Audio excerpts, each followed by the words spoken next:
Hello friends, welcome back to my channel.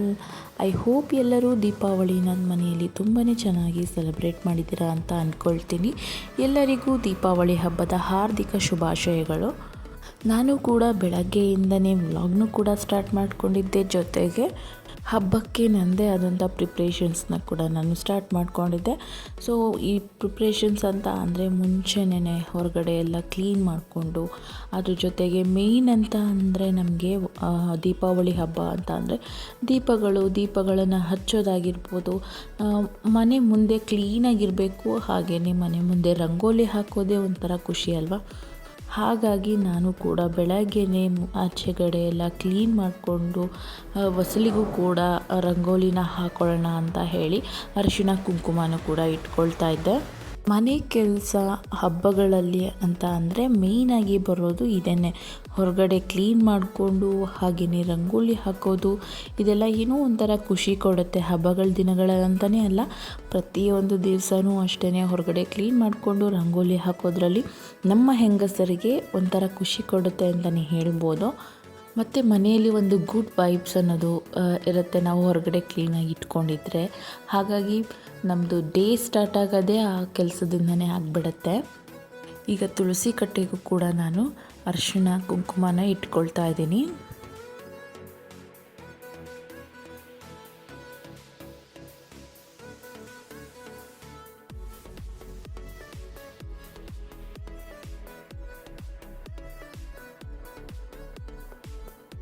ಹಾಗೆಯೇ ನನಗೆ ತಿಳಿದಿರೋ ಮಟ್ಟಕ್ಕೆ ನಾನು ರಂಗೋಲಿನ ಹಾಕ್ಕೊಳ್ತಾ ಇದ್ದೀನಿ.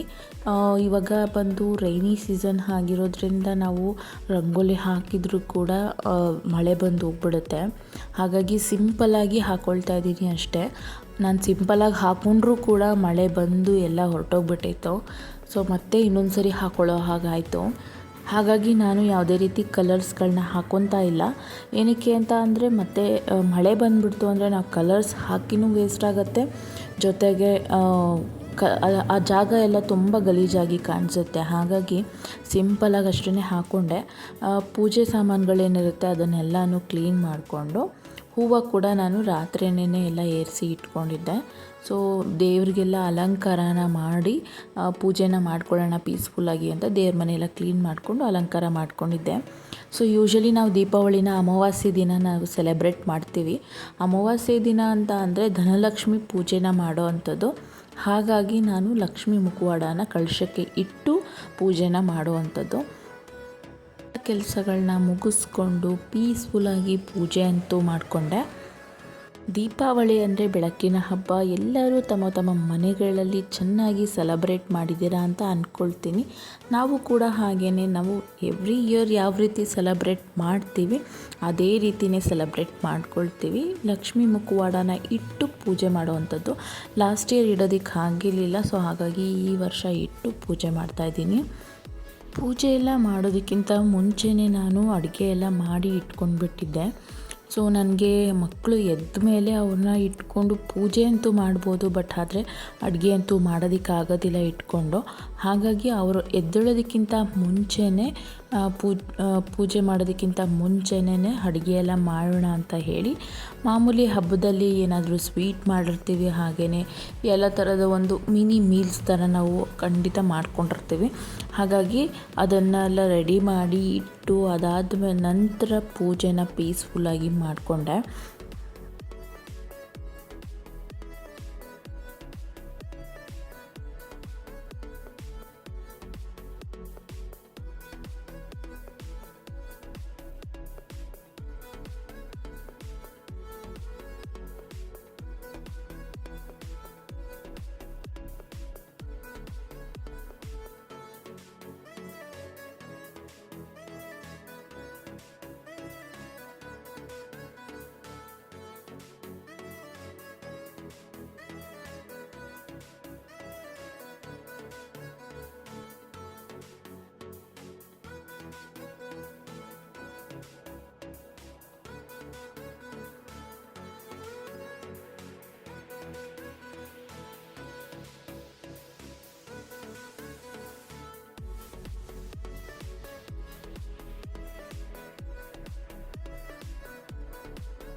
ಪೂಜೆ ಎಲ್ಲ ಮಾಡಿ ಊಟ ಅಂತೂ ಮುಗಿಸ್ಕೊಂಡ್ವಿ, ಸಿಂಪಲ್ಲಾಗಿ ಮಾಡ್ಕೊಂಡಿದ್ವಿ ಅಷ್ಟೇನೆ. ಇದಾದ ನಂತರ ಟೆಂಪಲಿಗೂ ಕೂಡ ಹೋಗಿ ಬರೋಣ ಅಂತ ಹೇಳಿ ಇಸ್ಕಾನ್ ಟೆಂಪಲಿಗೆ ಹೊರಟ್ವಿ. ಸೊ ಇದು ಮನೆಯಿಂದ ತುಂಬಾ ಹತ್ರ ಇರುವಂಥದ್ದು. ಬಹಳಷ್ಟು ಜನ ಬ್ಯಾಂಗ್ಳೂರಲ್ಲಿರೋರಿಗೆ ಇಲ್ಲೂ ಒಂದು ಮೈನ್ ಇಸ್ಕಾನ್ ಇದೆ ಅಂತ ಅನ್ನೋದೇ ಗೊತ್ತಿರೋದಿಲ್ಲ. ಯಾರೆಲ್ಲ ಉತ್ತರಹಳ್ಳಿ, ಬನಶಂಕರಿ, RR ನಗರ್, JP ನಗರ್ ಈ ಸುತ್ತಮುತ್ತ ಇರೋರಿಗೆ ಈ ಇಸ್ಕಾನ್ ಗೊತ್ತಿರುತ್ತೆ. ರಾಜಾಜಿನಗರ್ ಇಸ್ಕಾನ್ಗೆ ಕಂಪೇರ್ ಮಾಡಿದ್ರೆ ಇದು ತುಂಬಾ ದೊಡ್ಡದಾಗಿ ಇದೆ ಅಂತ ಹೇಳ್ಬೋದು. ಯಾರೆಲ್ಲ ಈ ಇಸ್ಕಾನ್ನ ನೋಡಿಲ್ಲ ಅವರು ಈಗಲೇ ವಿಸಿಟ್ ಮಾಡಿ ಇಂಟ್ರೆಸ್ಟ್ ಇರೋರು. ನೀವೇನಿಲ್ಲ, ನೀವು ವಿಸಿಟ್ ಮಾಡಬೇಕು ಅಂತ ಥಿಂಕ್ ಮಾಡಿದ್ರೆ ಗೂಗಲಲ್ಲಿ ನೀವು ವೈಕುಂಠ ಹಿಲ್ಸ್ ಅಂತ ಇಸ್ಕಾನ್ ಟೆಂಪಲ್ ಅಂತ ಹೊಡೆದ್ರೆ ಆಯಿತು, ಬಂದ್ಬಿಡುತ್ತೆ. ನೀವು ಆರಾಮಾಗಿ ವಿಸಿಟ್ ಮಾಡ್ಬೋದು. ಇದರಲ್ಲಿ ಕೃಷ್ಣನ ದೇವಸ್ಥಾನ ಒಂದೇ ಅಲ್ಲ, ಒಳಗಡೆ ನಿಮಗೆ ವೆಂಕಟೇಶ್ವರ ಸ್ವಾಮಿ ದೇವಸ್ಥಾನ, ಹಾಗೆ ನರಸಿಂಹಸ್ವಾಮಿ ದೇವಸ್ಥಾನ, ಅದರ ಜೊತೆಗೆ ಪದ್ಮಾವತಿ ದೇವಸ್ಥಾನ ಕೂಡ ನೀವು ಇಲ್ಲಿ ನೋಡ್ಬೋದು. ದೀಪಾವಳಿ ಆಗಿದ್ದರಿಂದ ಅಲ್ಲಿ ಕೂಡ ದೀಪದ ಅಲಂಕಾರಗಳನ್ನ ತುಂಬಾ ಚೆನ್ನಾಗಿ ಮಾಡಿದರು. ಹಬ್ಬಗಳ ದಿನಗಳಲ್ಲಿ ದೇವಸ್ಥಾನಕ್ಕೆ ಹೋಗಿ ಬರೋದೇ ಒಂದು ಪೀಸ್ಫುಲ್ ಅಂತ ಅನಿಸುತ್ತೆ. ನಾವು ಎಷ್ಟೇ ಮನೆಯಲ್ಲಿ ಹಬ್ಬ ಮಾಡ್ಬೋದು, ಪೂಜೆ ಮಾಡ್ಬೋದು, ಆದ್ರೂ ದೇವಸ್ಥಾನಕ್ಕೆ ಹೋಗಿ ಬಂದರೆ ನಮ್ಮ ಮೈಂಡು ತುಂಬಾ ಪೀಸ್ಫುಲ್ಲಾಗಿರುತ್ತೆ ಅಂತ ಹೇಳ್ಬೋದು.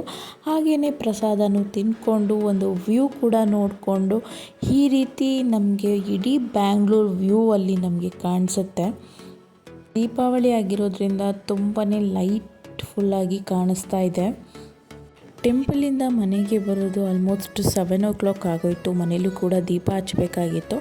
ಸೊ ದೀಪ ಹಚ್ಚೋದು ಅಂತ ಅಂದರೆ ದೀಪಾವಳಿಯಲ್ಲಿ ತುಂಬಾ ಹೆಣ್ಮಕ್ಳಿಗೆ ಕ್ರೇಜ್ ಇರುತ್ತೆ ಅಲ್ವಾ. ಸೊ ದೇವ್ರ ಮನೆ ಪೂರ್ತಿ ದೀಪಗಳಿಂದ ಅಲಂಕಾರ ಮಾಡಬೇಕು ಅಂತ, ಹಾಗೆಯೇ ನಾನು ಕೂಡ ದೀಪಗಳಲ್ಲಿ ದೇವ್ರ ಮನೆಯನ್ನು ನನ್ನ ಕೈಯಲ್ಲಿ ಆಗುವಷ್ಟು ಮಟ್ಟಿಗೆ ಅಲಂಕಾರನ ಮಾಡಿಕೊಂಡಿದ್ದೆ. ನಮ್ಮ ದೇವ್ರ ಮನೆ ತುಂಬಾ ಚೆನ್ನಾಗಿ ಕಾಣಿಸ್ತಿದೆ ಅಂತ ನನಗನ್ಸುತ್ತೆ. ಹಾಗೆ ನಮ್ಮ ಬಾಲ್ಕನಿ ಕೂಡ ತುಂಬಾ ಲೈಟ್ಫುಲ್ಲಾಗಿ ಕಾಣಿಸ್ತಾ ಇತ್ತು. ಇದನ್ನೆಲ್ಲ ನೋಡಿದಾಗ ಮನೆಯಲ್ಲಿ ಒಂದು ಪಾಸಿಟಿವ್ ವೈಬ್ಸ್ ಅನ್ನೋದು ನಮ್ಮ ತಲೆಯಲ್ಲಿ ಬಂದ್ಬಿಡುತ್ತೆ. ಅದ್ರ ಜೊತೆಗೆ ಮಕ್ಕಳ ಜೊತೆಗೇನೂ ಕೂಡ ಸೆಲೆಬ್ರೇಟ್ ಮಾಡೋಣ ಅಂತ ಹೇಳಿ ಜಸ್ಟ್ ಸುಸುರು ಬತ್ತಿನ ಅಷ್ಟೇ ಹಚ್ಕೊಂಡ್ವಿ. ಅದನ್ನು ಇಟ್ಕೊಳ್ಳೋದಕ್ಕೂ ಕೂಡ ನನ್ನ ಮಕ್ಕಳು ತುಂಬಾ ಭಯ ಪಡ್ತಾರೆ.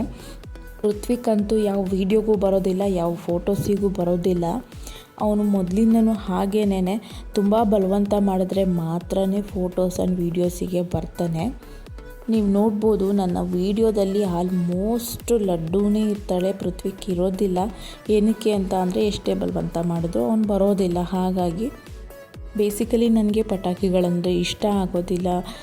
ತುಂಬ ಫೋರ್ಸ್ ಮಾಡಿದ್ರೆ ನಾನು 1-2 ಫ್ಲವರ್ ಪಾಟ್ ಹಚ್ಬಿಟ್ಟು ನಾನು ವಾಪಸ್ ಹೋಗ್ಬಿಟ್ಟೆ. ಪಾಪು ಇರ್ತಾಳಲ್ಲ, ಸೊ ಹಾಗಾಗಿ ಈ ಒಂದು ಪೊಲ್ಯೂಷನಲ್ಲಿ ಅವಳನ್ನ ಬಿಡೋದು ಬೇಡ ಅಂತ ಹೇಳಿ 2 ಫ್ಲವರ್ ಪಾಟ್ನ ಮಾತ್ರ ಹಚ್ಚಿಬಿಟ್ಟು ನಾನು ಹೊರಟೋಗ್ಬಿಟ್ಟೆ. ಸೊ ಫ್ರೆಂಡ್ಸ್, ನೋಡಿದ್ರಲ್ಲ ನಮ್ಮ ಮನೇಲಿ ನಾವು ದೀಪಾವಳಿನ ಯಾವ ರೀತಿ ಸೆಲೆಬ್ರೇಟ್ ಮಾಡಿದ್ವಿ ಅಂತ ಹೇಳಿ. ಐ ಹೋಪ್ ಈ ವಿಡಿಯೋ ನಿಮಗೆ ಇಷ್ಟ ಆಗಿದೆ ಅಂತ ಅಂದ್ಕೊಳ್ತೀನಿ. ಈ ವಿಡಿಯೋ ಇಷ್ಟ ಆಗಿದ್ದರೆ ಒಂದು ಲೈಕ್ ಮಾಡಿ. ಯಾರೆಲ್ಲ ಚಾನಲ್ನ ಸಬ್ಸ್ಕ್ರೈಬ್ ಮಾಡದೆ ನೋಡ್ತಾ ಇದ್ದೀರಾ, ಸಬ್ಸ್ಕ್ರೈಬ್ ಮಾಡ್ಕೊಂಡು ನೋಡಿ. ವಿಡಿಯೋ ಇಷ್ಟ ಆಗಿಲ್ಲ ಅಂತ ಅಂದರೆ ದಯವಿಟ್ಟು ಇಗ್ನೋರ್ ಮಾಡ್ಕೊಳ್ಬೋದು. ಮತ್ತೆ ಇನ್ನೊಂದು ಇಂಟ್ರೆಸ್ಟಿಂಗ್ ವಿಡಿಯೋ ಒಂದಿಗೆ ಸಿಗ್ತೀನಿ ಅಥವಾ ಇಂಟ್ರೆಸ್ಟಿಂಗ್ ವ್ಲಾಗ್ ಒಂದಿಗೆ ಸಿಗ್ತೀನಿ. ಅಲ್ಲಿವರೆಗೂ ಥ್ಯಾಂಕ್ ಯು.